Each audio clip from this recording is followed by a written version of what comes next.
And you might be wondering why the hell is the mic working? Yeah. You might be wondering why the hell I'm putting a blazer. It's because I was feeling bad. I was one of the only ones using a shirt at this conference. So let's see, that's how I usually do this. I started working in theater back in the day, so has something to do with getting into character. But again, my name is Thiago. I'm here to talk about the sociotechnical depth of AI. And to talk about that and breaking Conway's third law, who here wants to call my BS on Conway's third law? Like, no one? Okay, because this is the famous Conway's law that was published in the 60s and became famous with the myth command month, right? Any organization that designs a system, defined broadly here, will produce a design whose structure is a copy of the organization's communication structure. Fantastic. However, as things evolved, all of it, in 2015, a really interesting character called Mike Amundsen broke this into 3 sub-laws, corollaries, however you want to call it, because it's not really a law, right? We just try to put it as a law, but anyway. Amundsen expanded Conway into 3 parts. One part, there is never enough time to do something right, but there is always enough time to do it over. And that comes from where? From we that we work in tech. This is going to be a temporary solution. Nothing as permanent as temporary hackaways in tech. This has a lot to do with the concept of satisfying something versus sacrificing for something. Whenever we're doing things in tech, we have the concept of satisfying something as a consequence of what? Limited cognitive abilities. If you get too much to do, fixed time, fixed budget, you have to do this. You cannot wrap your head around on how to achieve that. There are too many unknowns. What do we do? Cut the scope so that we can walk with it. So this has a lot to do with that.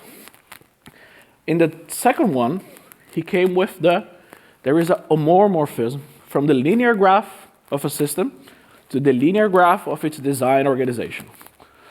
What it comes here is that it's not just a replication of the design of the organization and the communication patterns that appears in the system, but it's everything, the nodes and the connection between the nodes.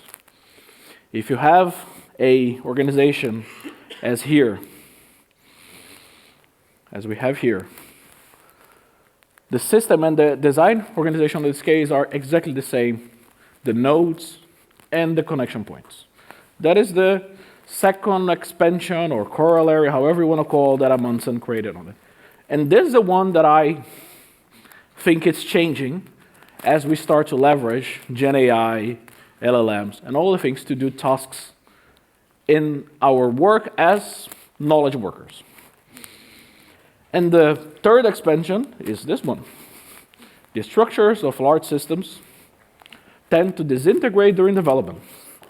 Qualitatively more so than with small teams. And what this plainly is, not plainly, I'm kidding, but what this says, and the corollary, the most important thing that is time is the enemy of large teams. Things change to move around because we communicate in different ways. People change, process change, tech change, the ecosystem changes. So the larger the team, within time, more the tendency to have dissonance. So going back to AI, who here is not using AI? One person. Okay, get me the mic. I want to hear more about this. So tell me, you're not using AI? No. Did you wake up from a coma? No. No? So you're not using for anything? Maybe some rephrasing. Oh. No, Okay.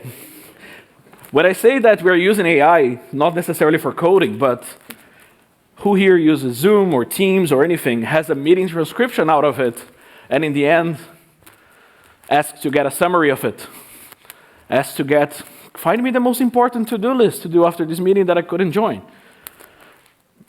Give me a summary of this paper that I found interesting. Generate this document because I didn't have that much time. I will review it afterward. Review this code. Check this PR. We're all using it. And the common background is it helps us reduce team cognitive load. That's what Matthew Skelton is talking, playing around with it. That's what we talk with it. That's what I see around is this tendency that if it is properly used, it can help reduce your team cognitive load. However, it has an impact. Because, and again, I read team topologies a long time ago. I saw the ASML people talking. I was freelancing at ASML back in the days. As soon as team topologies came out, I knew Matthew back then.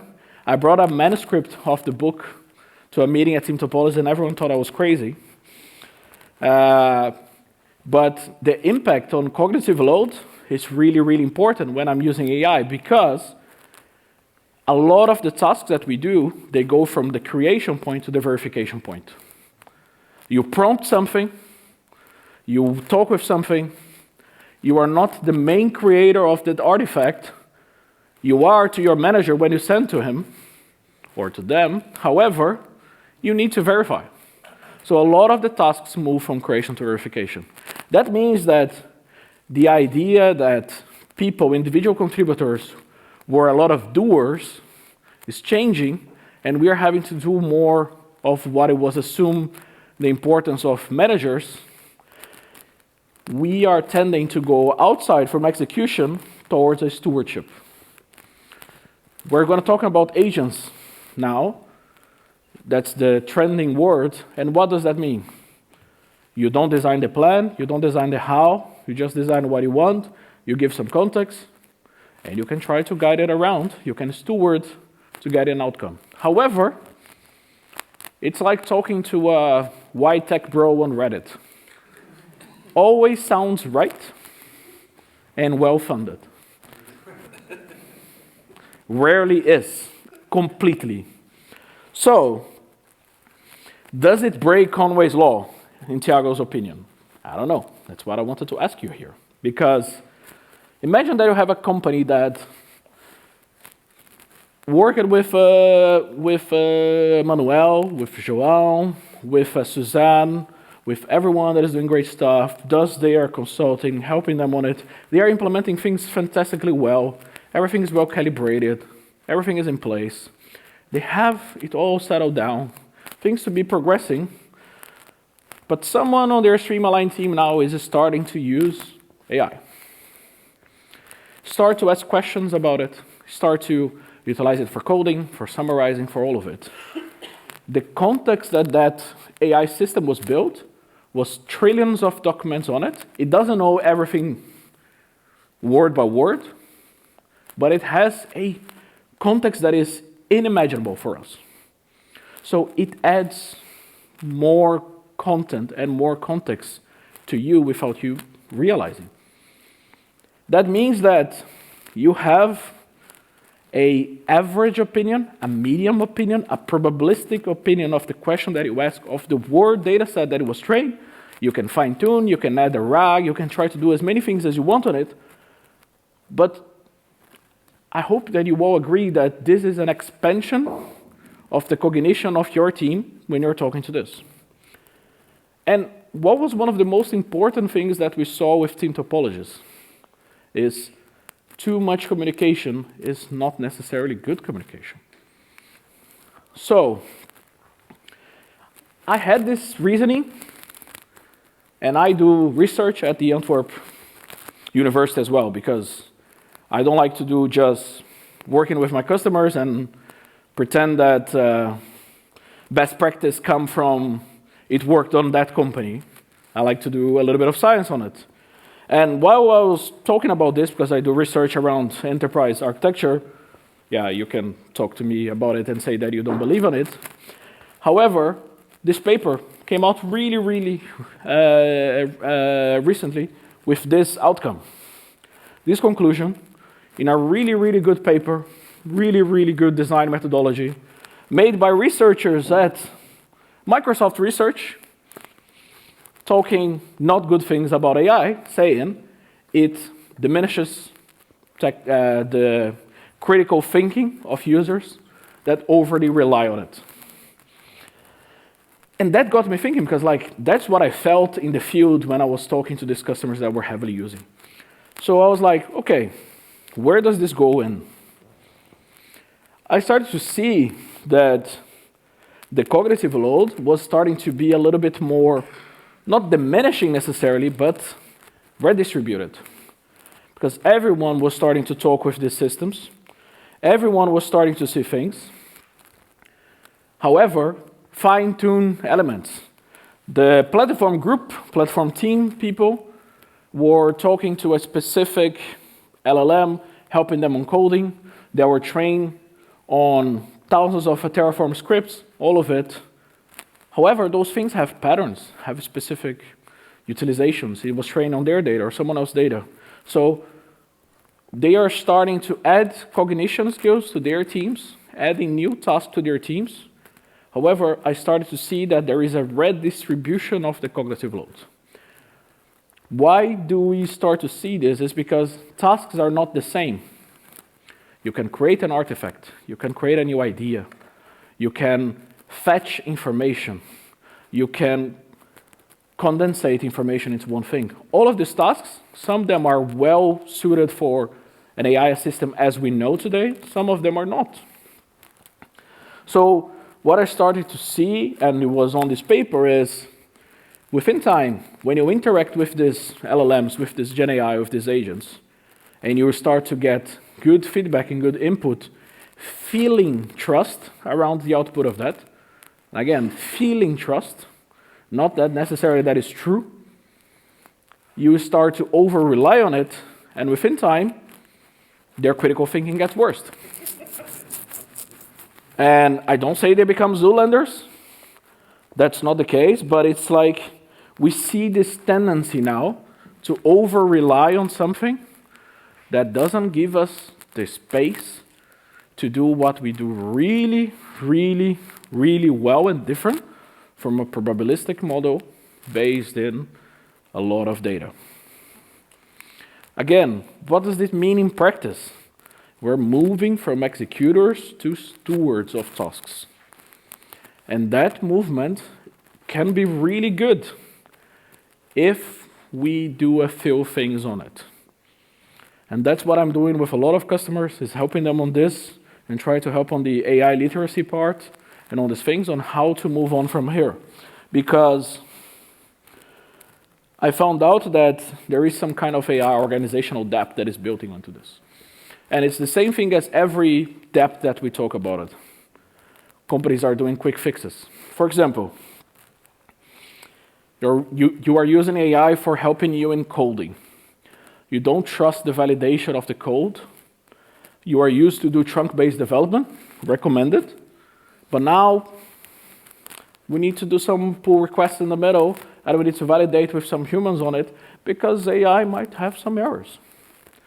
You are adding friction. You are adding validation necessities to the outputs of humans, because they are not coming necessarily only from humans. And again, humans make mistakes. I'm not saying that. However, if you don't do this, if you don't address these fixes in time, it will have interest to pay. And within that, you start to see some boundary conflicts. So, again, SML was talking about a common language, all of it. For people that have been doing domain-driven design for some time, it is an important aspect of this. However, there is a concept of data boundary, and we all felt that when you heard about a data lake house, data warehouse project, and it's like, yeah, we have all the data from this business unit, but not from that, because we're still negotiating and all of it. However, if you add this LLMs, these Gen AI tools, on top of your data, on top of your SharePoint, on top of something that you add to it, if that is not properly guardrailed, that boundary is gone. We all heard about companies that are using LLMs that all of a sudden employees had a sudden access to documents that they shouldn't. That's good, that's bad. However, these boundaries start to permeate a little bit more. Again, that can be good. We also start to see some extra noise in the communication. Before, we talked about X as a service, facilitating, all of those cases. But now, if you train your LLM and put on top of your Confluence, and you have good process to maintain your Confluence and like all of it and documents there, some person might not need to communicate with another team or to do stuff. They will ask it. There is no guarantee that that is going to be 100% correct, and they might make decisions on it. So even though the organizational structure is not reality, there is this indirect communication happening between people that now might be suffering from this new component in the organization. It's not a machine-to-machine system. It's not a human-to-human communication. It's not a simple human-to-machine. It's machine-to-data, human-to probabilistic machine. And this extra noise in the communication might come with new team topology interaction modes. Team topologists, Manuel, Matthew, when they work on this, and correct me if I'm wrong, I don't know if Manuel is here anymore, but it is a common language. That does not mean that it is an extensive list limited of things that can do. New team types might appear that we might find necessary. New team interactions.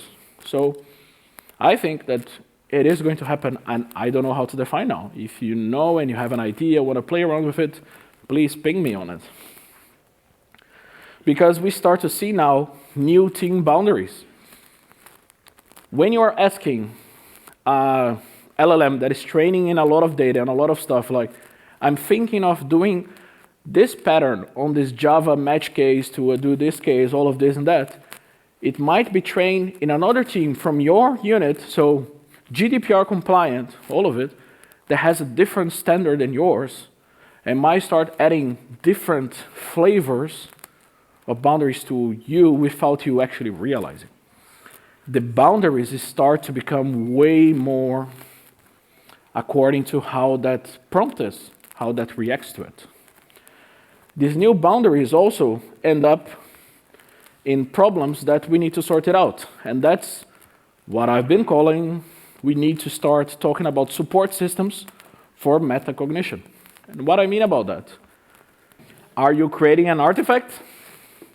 Are you sparring an idea? Are you summarizing something? Are you creating a different view or a different way to communicate through the elevator? Like I'm making a presentation of this system to the CEO, I'm talking to the developers. Depending on the type of cognition task that you're doing, you need to be more aware of it. Because some cases might be good for AI, some cases might not be good for AI, as we know today. We also need to start thinking about verification protocols. How do we verify that the output of what has been created is correct? Without adding one important thing, one of the most important things that when we talk about team topologies and flow, without adding handovers. You don't want to slow things down just because of it. It is supposed to speed you up. And all boils down to one important aspect.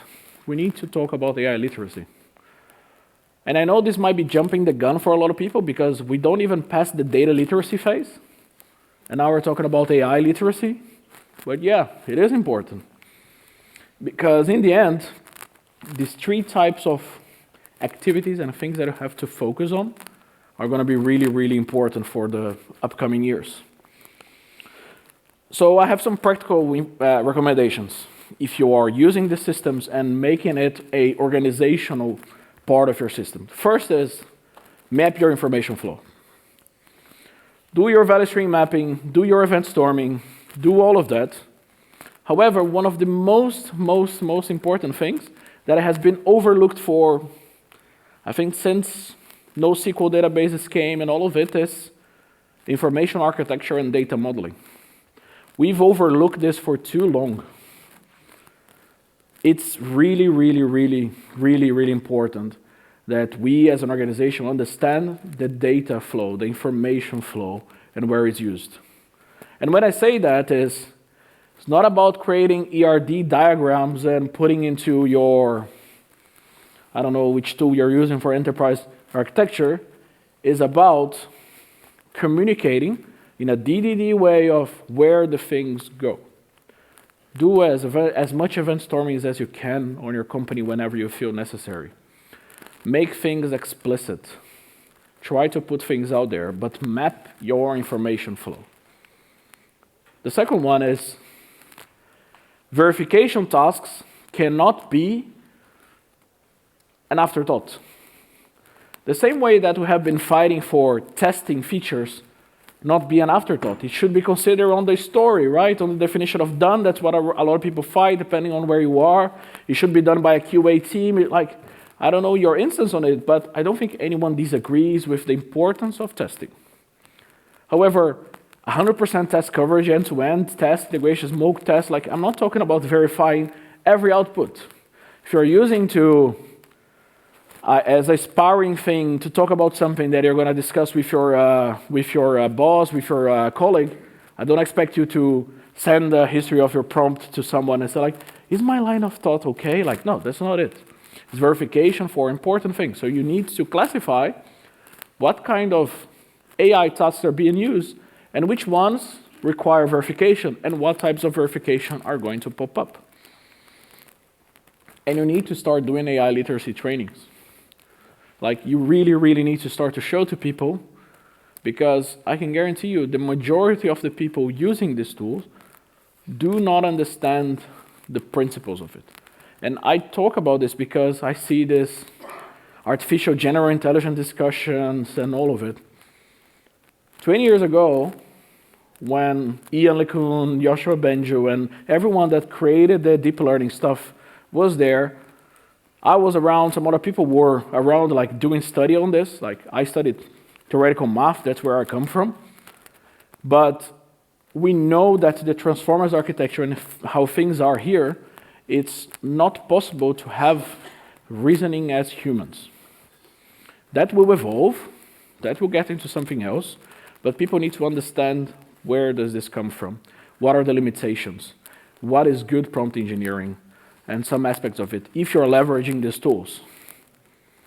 And the most important aspect is what we already don't do, because we're always extinguishing fires. We need some space for creative thinking. We need some space to take a step back and see what we're doing. Going back to Deming, going back to Toyota, we need some space to think about how to improve the system that we're in. And going back to that old phrase, a fish doesn't know they live in water until you take them out of it. It's the same for us. That's why sometimes external consultants are important into companies, because you need someone from the outside to give you a different perspective into the water that you're in. But if you don't do this at your own company, if you don't take time to think about how to improve things on, do I really need to use this AI tool to talk about this new solution? The tendency is, this was trained in trillions of data. It's likely you're not going to get a new solution out of it. There is a tendency to go towards the average. So with these practical recommendations, I think it's a good start to thinking about how to prevent this debt to rise, because we're all going to leverage AI tools. However, we have to make it consciously. So, there is a big opportunity ahead. And this opportunity needs to come down to how are you going to leverage this? How are you going to use these patterns? How are you going to differentiate yourself for the ones that don't know where that direction is going? So, in my opinion, AI nowadays excels at routine, pattern match tasks. And there is a lot of things that it can do. I have one good example. I did an implementation at a customer that they do like a census of sustainability of buildings. So more than 300,000 buildings around the world that are owned by these large corporations that have real estate data, they send to them to get their certificate of the level of sustainability that they have. And some of those questions are, do your fund has a diversity and inclusion effort? Some questions that are really like subjective, and some people answer to it, yes, we do. Here is the document, and they attach a PDF or they send a link to something. You can check on it on page 153. How does this company work for years? Every end of that census, they would have like a batch of interns that they would hire on Eastern Europe, India, all of it, give them a 1-week training and put them to work on this for 2 months to validate that it made sense. Was this approved? Was this not? This is a pattern case. This is a really, really interesting case for LLMs. What we did there is we mapped the business process, went through it, we saw cases where it was possible. I had to fight with the board because the board said, we're never going to use humans again, right? LLMs are here. I'm like, no. First, we try to augment the humans. At some point, we're going to have a smaller number of people that can just validate, do a sampling of this, keep that evolving, and going into that direction. They went from having that 130-something people to 10 people in one iteration. And you might think like, Tiago, that's horrible. You fired all those people. No, because that is not a job that they should be doing.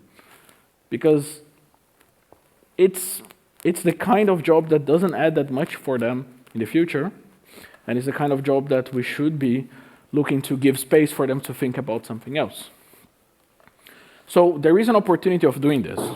There is an opportunity of using these cases of, again, let me go back to it.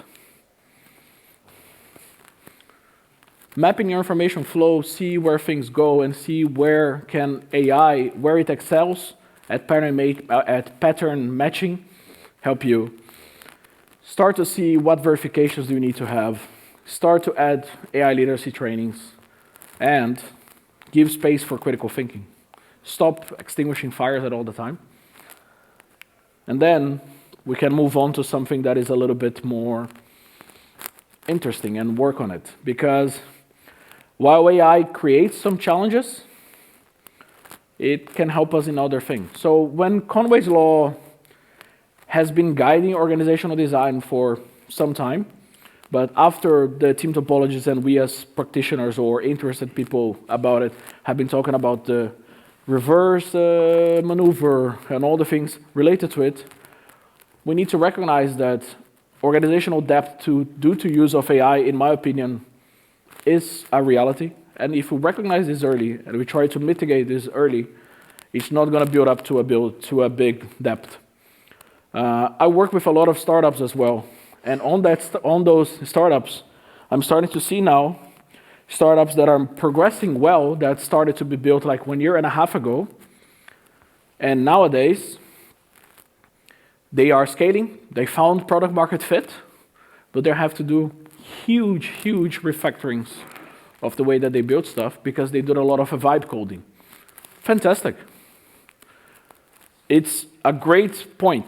They will not be on that solution. They wouldn't have product market fit if they didn't move as fast.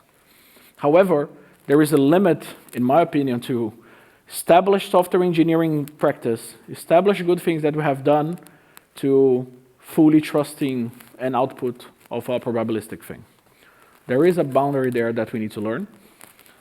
And within that, I think the relationship between systems and structures and communication Now it's much more complex with the addition of this. So we have to think how we can mediate that, because there is a little bit more fluidity due to AI. And with that in mind, thank you everyone, and if you have questions, now's the time.